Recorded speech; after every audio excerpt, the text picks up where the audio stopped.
Vuk Stanić, izvolite.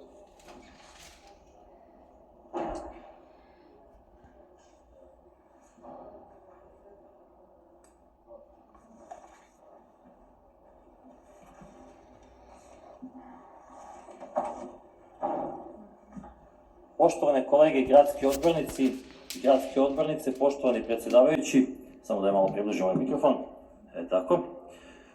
Pozdravljam vas sve i želim vam da vam čestitam svima koji su služili Jugoslovensku narodnu armiju danas 22. decembar, dan Jugoslovenske narodne armije. Hvala. Pogotovo što smo prošlu sednicu vezano za budžet isto imali u decembru na katolički Božić, danas imamo na dan Jugoslovenske narodne armije, pa sam to nekako morao da skrenem pažnju. I šta bih rekao, danas imamo čast da usvojimo jedan budžet koji je socijalno odgovoran. U tolikoj meri socijalno odgovoran da nam prestonice iz regiona zavide na tome. Od 190 milijardi, 190,2 milijarde dinara tog budžeta, 1/5 bit će odvojena za obrazovanje i socijalnu zaštitu. To je nešto na čemu mogu da nam zavide, na takvom procentu odvajanja za socijalnu zaštitu nam zavide mnoge prestonice i u Evropi. Budžet je istovremeno i razvojni. 63,8 milijarde od tih 190 bit će uloženo u jačanje transporta i infrastrukture grada Beograda, a to podrazumeva završetak velikih investicija koje su započete, kao što je Bulevar Patrijarha Pavla, Vojvode Mišića, infrastruktura u centru Beograda, ali i druga faza projekta Beogradskog metroa. Svi oni koji ne veruju u taj beogradski metro iznenadit će se. Znate, Srpska napredna stranka je uspela da napravi autoput i od Horgoša do Vranja, pa ćemo završiti i taj metro. Možda ne onako brzo kako smo najavljivali, ali će sigurno biti završen.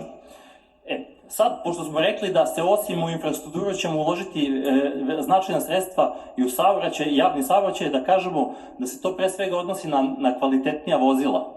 Već smo prethodnim budžetom koji smo radili rebalans u junu kupili 25 tramvaja. 11 je već stiglo u Beograd i montirane su i voze po Beogradu. To su oni plavi i kvalitetni tramvaji koji za razliku od prethodno kupljenih tramvaja mogu da savladaju sve saobraćajnice u Beogradu, kao što su ona serpentina kod Kalemegdana, mogu da budu raspodeljeni na linijama broj 2 i broj 11, što španski ranije kupljeni tramvaji od prethodne vlasti nisu mogli, pa su na neki način bile i bačene pare kada gledate iz tog ugla, jer je morala se ostavlja onim tramvajima koji su stari po 30 godina iz donacije ili iz vremena kad su kupovani češki tramvaji, da oni tu saobraćaju. Danas svaki tramvaj, autobus, u njima je toplo kad je zima i oni su klimatizovani kad je leto.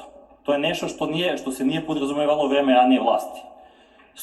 A ovim budžetom, da ne kaže kolega da pričamo šta je bilo i šta je iz prethodnog budžeta, novim budžetom koji usvajamo bit će kupljeno još 100 novih tramvaja. Sad zamislite Beograd sa novih kvalitetnih još 125 tramvaja. To će biti potpun preobražaj naše prestonice.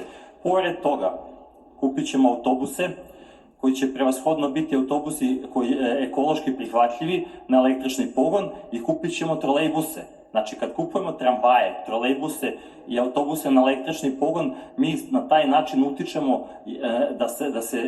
da se ekologija grada poboljša. I to je ono pitanje koje opozicija kaže šta ćemo da uradimo sa smanje zagađenja. Pa to ćemo da uradimo. To je jedna od stvari koje ćemo da uradimo.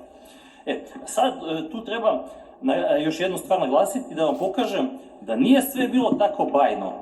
I bilo je para i u prethodnom periodu, pa je ovako izgledao tramvajski prevoz. Kolaps, građani idu peške. Danas, iako se i desi da tramvaji ne idu, onda se kvar otklanja u nekih sat vremena. Ovu sliku kada sam napravio sve vreme, kada sam izveštavao sa tog događaja, trajalo je više od 4 sata, a nisu došli autobusi da zamene tramvajski prevoz, kao što se danas dešava, zato što je pao sneg, a gradska uprava u to vreme nije mogla da ga očisti. Odnosno nisu. 2012. Evo, kolega je iz opozicije dobacio s mesta, pitao je koja je to godina. Evo, hvala vam kolega, reći vam, to je 2012. godina, 12 godina nakon 5. oktobra, kad su se dva demokratska takozvana gradonačelnika promenila, prvo Nenad Bogdanović pa Đilas, nisu uspeli to da reše i nisu uspeli da kupe kvalitetan prevoz za prestonicu. Gradski menadžer je tada bio u Obrenovcu, nije bio na vlasti u gradu Beogradu. Tako da nećemo da bešamo babi žabi.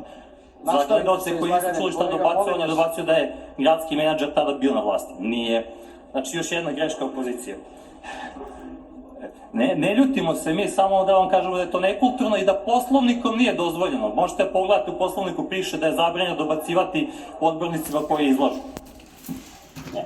Sad šta bi tu još trebalo da dodamo?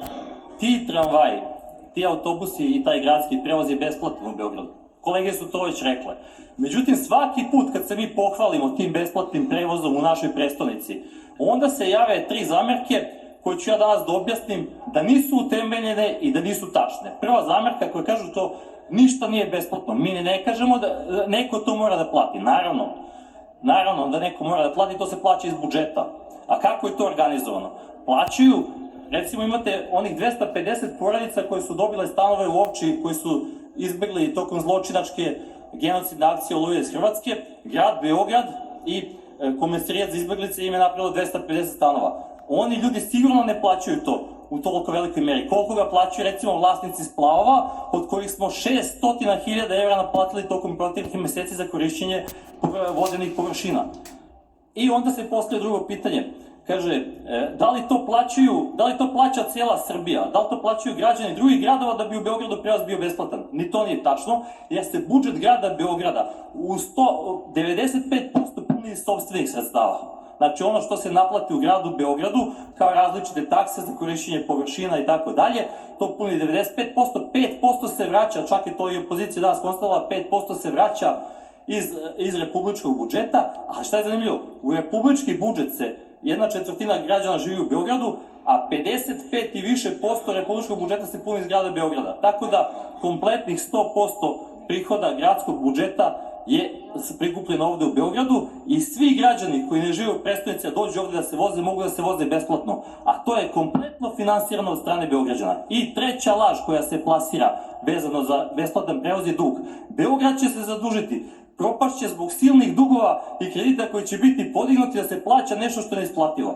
I recimo tu je jedan kolega, ja ga neću sada spomenuti, ne želim da ulazim u te rasprave, imao je jednu zanimljivu dono prošli put i pokazao, kaže, ja sam to screenshotao, tako lepo kad je on pokazio, 908% je u junu rekao da će da poraste zaduženost grada Beograda. Zamislite, zaduženost dug grada Beograda se smanjio sa 25,9 milijardi dinara koliko je bio u junu, sada je 23,4 milijarde, znači više nego 2 milijarde manji dug. Nije porastao 9 puta kako je najavljeno, tako da gledalci Studija B i ostali koji pratite ovo preko društvenih mreža i YouTube-a da znate, nije većina optužbi koje ovde opozicija iznese i tvrdnji su netačne i nemojte verovati u njih, nemojte podlezati panici, to je mahom sve izmišljeno. Sad ću da skratim malo moje izlaganje, pošto su... Recite kolega, slobodno. Molim vas, bez dobacivanja, kolege. Znate, nije po poslovniku, ne morate da izađete, možete i da pratite. Što se tiče Generalštaba,